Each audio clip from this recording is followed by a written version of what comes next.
Hi, it's T. Carlson here. I love music documentaries. I'm one of the biggest rock and roll fans you'll ever meet, and if I ever have a chance to watch a music documentary in any shape or form, I'll usually go for it. Today we're looking at a movie that came out a few years ago called Hired Gun, looking at a lot of the hired guns in the music world. Session studio guys, touring band members, songwriters. I'm going to unbox this release and I will share my opinion. There's the cover, got a list of several of the people that are interviewed. There's the spine text, back cover. Disappointingly, there's no booklets in here. I did find this old ad from when I saw Phil X play, who, of course, is one of the guys interviewed in this documentary. He actually autographed my disc right there. And then there's the disc. I really wish they'd put some photos in the background or something. It's just kind of plain and boring. A booklet with some photos, or maybe some background photos would have been nice, but I'll read the description as follows from the case.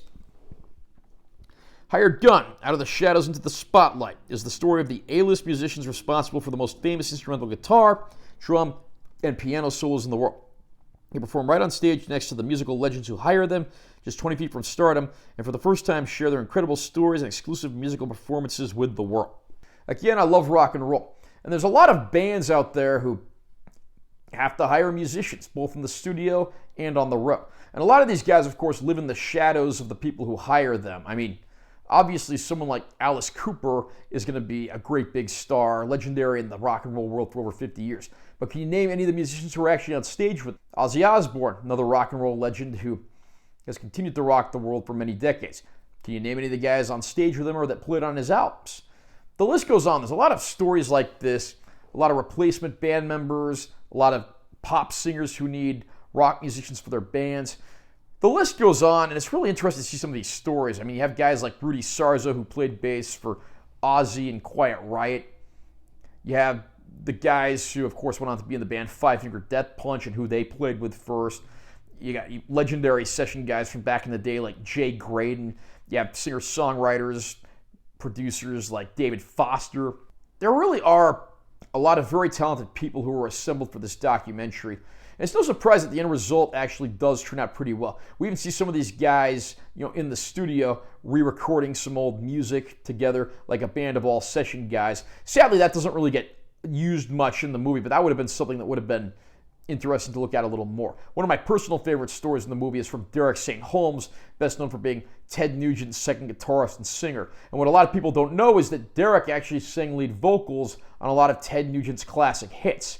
The movie clocks in at just under 100 minutes. There's a lot of interesting content to be explored here, and I think any fan of rock and roll will like what they see here. And it's not even limited to rock musicians, which I kind of liked. I mean, they talked to Pink, the pop singer, at one point.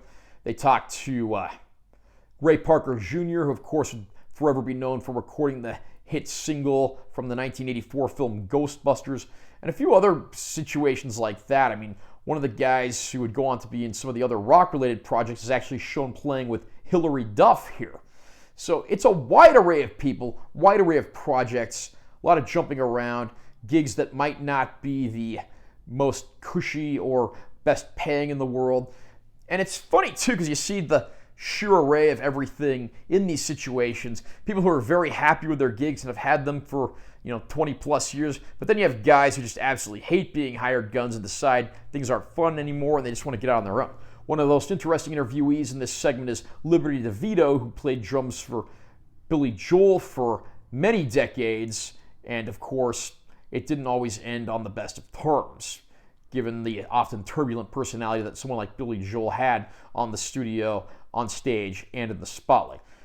I can easily recommend this film to anyone who's a fan of rock and roll. You'll learn a lot, and you'll have a great time watching it. Picture quality on here is very good. Most of this movie consists of newly filmed interviews and fairly newly filmed concert footage. There are a few instances of much older segments that in many cases were shot on videotape or not the best quality of film or not been preserved the best. Those understandably don't look as good as the rest of the movie, but most of it looks pretty solid as well. We do get a few bonus features on here, including a complete music video from the session musicians making a band that I talked about earlier. There's some additional interviews, including one with Greg Fillinganes, who of course was an arranger for Michael Jackson. There's a trailer for the film, and there's even a few additional interviews with some of the guys that were in the film and a few that didn't make the final cut.